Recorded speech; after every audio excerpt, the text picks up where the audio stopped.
Welcome to True Crime Boss. I'm Jarrett Ferrantino. We're discussing the Nancy Guthrie case.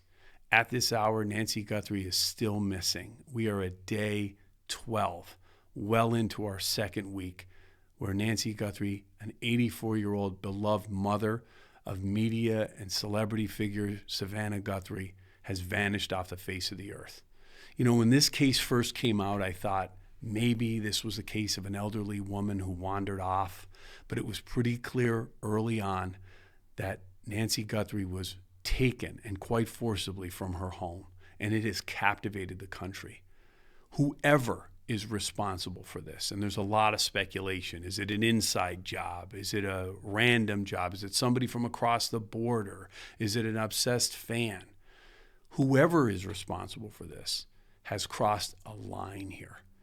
This is someone who targeted an 84-year-old elderly woman in the middle of the night who was alone in her home. This case changes the rules. You have someone who is vulnerable and is bleeding when she leaves. That masked man, it's clear he's mixed up in this, struck her and injured her. This person means business and is capable of great violence.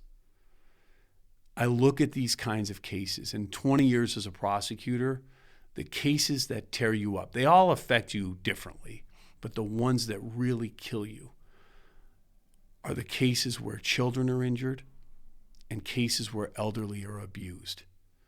And there's a part of it because we're all human and we're all headed there.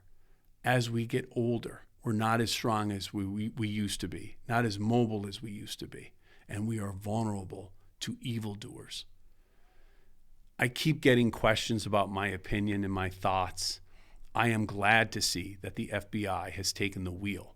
I was not impressed or pleased with the course of this investigation early. I felt immediately that the scene was released way too early, and which is why everybody keeps running back to that house, because there were things that were not done when they should have been done.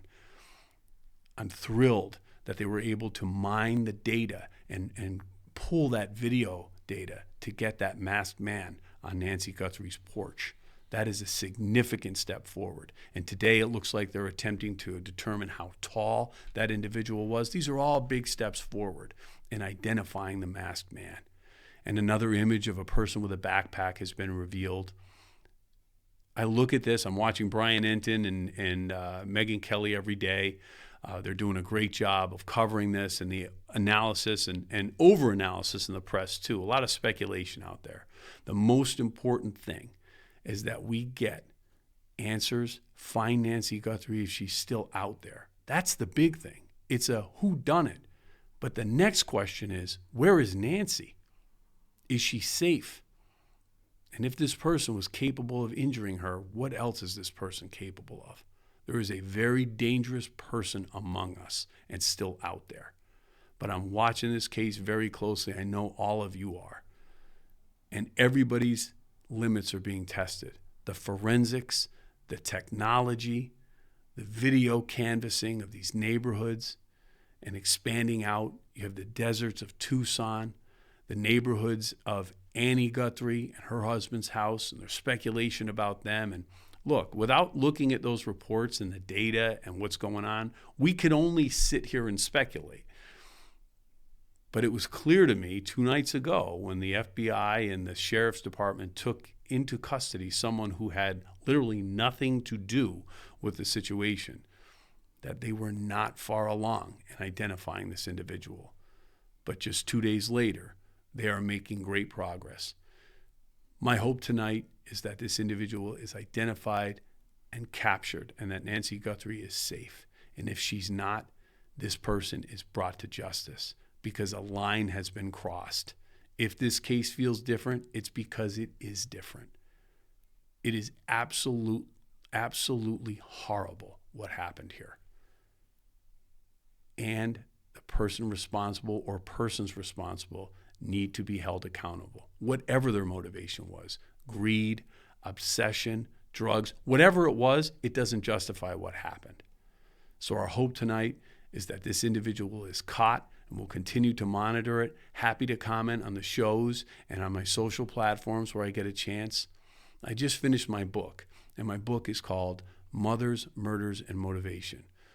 My career, I've had the honor to fight for some great mothers because I have a great mother. I look at this case, and my mom's not quite as old as Nancy Guthrie, but she's getting there. And I worry about her. And this touches us in a place where it's heartbreaking. So our hope tonight is that you look out for your mothers out there, keep an eye on them, make sure they're safe, and let's find the son of a bitch that did this.